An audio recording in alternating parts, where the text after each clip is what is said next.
काँग्रेसचे नेते सुनील केदार यांच्या जामीन अर्जावर सध्या सुनावणी सुरू आहे। केदार यांच्या वकिलांच्या दोन्ही मागण्यांना सरकारी वकिलांनी विरोध केला आहे। सुनील केदार यांना जामीन देऊ नये असं सरकारी वकिलांनी म्हटले। बँकेचे पैसे बुडवणाऱ्या कंपन्यांविरोधात केदार यांनी स्वतः एफआयआर दाखल केली आहे। त्यामुळे सुनील केदार यांच्या शिक्षेला स्थगिती द्यावी, केदार यांच्या वकिलांनी या प्रकारचा युक्तिवाद केलेला आहे।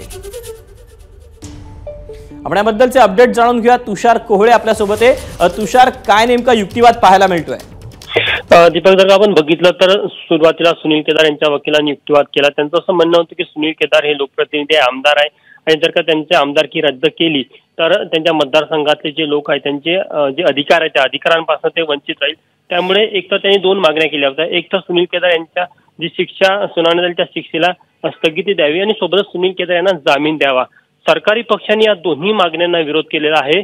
सुनील केदार हे मुख्य आरोपी आहे, त्यामुळे त्यांना 5 वर्षाची शिक्षा झाली आहे। त्यामुळे त्यांना अशा प्रकारे जामीन देता येणार नाही आणि महत्वाची गोष्ट की स्थगितीला देखील सरकारी पक्षाने विरोध केलेला आहे। सध्या युक्तिवाद सुरू आहे। सुनील केदारांना खूप अपेक्षा आहे किंवा त्यांच्या वकिलांना अपेक्षा आहे की त्यांची एक तरी मागणी मान्य होईल। एक जर का शिक्षेला स्थगिती मिळाली तर सुनील केदार यांची जी आमदारकी आहे ती वाचली जाईल आणि सोबतच त्यांना जामिनासाठी इथे तर प्रयत्न करता येईल। सोबत इथे जर का त्यांचा जामीन नाकारला तर वरच्या न्यायालयामध्ये ना प्रयत्न करता येईल।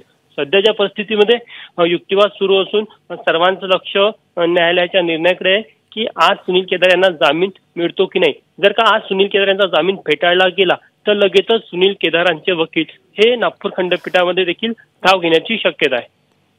तुषार, धन्यवाद दिलेल्या सविस्तर माहितीबद्दल। एबीपी माझा, उघडा डोळे बघा नीट।